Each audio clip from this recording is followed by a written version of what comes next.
ఎలా ఉన్నావు? బాగున్నాను రా. అవును, నువ్వు ఏ స్కూలు? నేనా ZUHS కొత్తపేట హై స్కూల్ ఎర్మంచిలో చదువుతున్నాను రా. గవర్నమెంట్ స్కూలా? అవునురా. మరి నువ్వు? నేను శ్రీ చైతన్య స్కూల్లో చదువుతున్నాను రా. సంవత్సరానికి ₹1,00,000 ఫీజు. అవునా?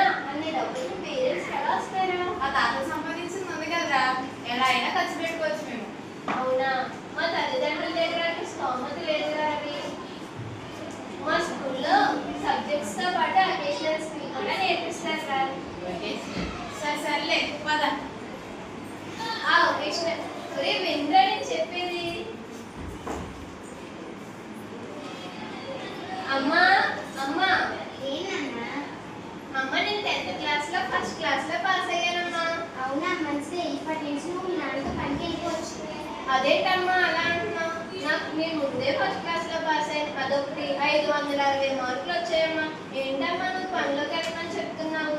నేను చదివించే స్తోమత మాకు లేదురా, అర్థం చేసుకోరా. అది కాదమ్మా, నేను చెప్పేది అర్థం చేసుకోమని. నేను ఇంకా చదువుకుంటానమ్మా. మమ్మల్ని ఏం చేయమంటావో చెప్పు. నేను చదివించే స్తోమత మాకు లేదు. సరే అమ్మా. ఏడా రాజు, ఎలా ఉన్నావు? ఏం లేదురా. పర్లేదు చెప్పరా. ఏం లేదని చెప్పాను కదరా. పర్లేదు చెప్పరా. ఏం కాదురా, నేను 10th క్లాస్లో ఫస్ట్ క్లాస్లో పాస్ అయ్యానురా. అదొకటి 560 మార్కులు వచ్చాయి. నేను ఇంకా చదువుకుంటానంటే అమ్మేమోని నాన్నతో పనిలోకి వెళ్ళమని చెప్తుందిరా.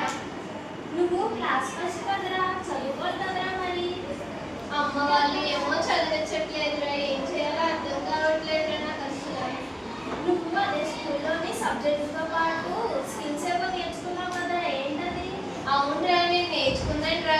ఒకేషనల్ స్కిల్ నేర్చుకున్నాను రా. అదే ఎలక్ట్రానిక్ సబ్జెక్ట్ నేర్చుకున్నాను రా. సబ్జెక్టుతో పాటు అది. సర్టిఫికేట్ ఇచ్చారా మరి? అవునురా, ఇచ్చారా, నా దగ్గర ఉందిరా. అయితే ఇంకే హ్యాపీగా చదువుకోవచ్చు. ఎలా రా? నా సర్టిఫికేట్ నువ్వు ఇప్పుడు ఏదైనా ఒక జాబ్ పట్టుకెళ్తే అక్కడ నీకు ఒక పార్ట్ టైం జాబ్ ఇస్తారు. అది ఇప్పుడు అక్కడ వచ్చిన నెల జీతం ద్వారా నువ్వు డబ్బులు సంపాదించుకొని అప్పుడు నీ చదువుకు నువ్వు బాగా కొనసాగించవచ్చు. థ్యాంక్ యూ రా శ్రీను. మంచి మంచి మాట చెప్పావు నాకు. ఖచ్చితంగా నేను చదువుకుంటాను రా. మంచి సలహా ఇచ్చినందుకు థ్యాంక్ యూ రా శ్రీను. పర్లేదురా రాజు, బాయ్. బాయ్ రా. కొన్ని సంవత్సరాల తర్వాత. హాయ్ రా రవి, ఎలా ఉన్నావు? ఏం చేస్తున్నావు ఇప్పుడు? నేనా? ఇప్పుడు ఏదో చిన్న కంపెనీలో 15,000 జీతం చేసుకుంటున్నాను రా. అవునా? అదేంట్రా నువ్వు చిన్న పని చేసుకోవడం? మీకు అప్పులు సంపాదించిన ఆశ చాలా ఉండేది కదరా. అదంతా పోయిందిరా. ఇప్పుడు ఏం చేయాలో తెలియక ఏదో చిన్న కంపెనీలో 15,000 చేసుకుంటున్నాను రా. అదేంట్రా? అలా నువ్వేం చేస్తున్నావురా? నేనా? నేను మా ఫ్రెండ్ శ్రీను అని నా చిన్నప్పుడు ఒక ఫ్రెండ్ ఉండేవాడ్రా. ఆ ఫ్రెండ్ చెప్పిన ఒక మాట వల్ల స్కూల్లో అకేషనల్స్ కోర్స్ నేర్చుకునేవాడు కదా. నీకు ఒకసారి చెప్పాడు కదా, నువ్వు స్కిల్లా అని నన్ను ఎగ్జామ్ చేసావా?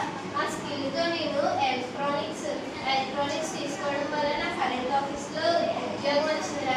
నెలకి ₹1,00,000 జీతం వస్తుందిరా. సారీ రా రాజు, అప్పుడు చదువుకునే రోజుల్లో గవర్నమెంట్ స్కూల్ అని ఏవో స్కిల్స్ అన్ని నేను ఎగ్జామ్ చేశాను రా. నన్ను క్షమించురా.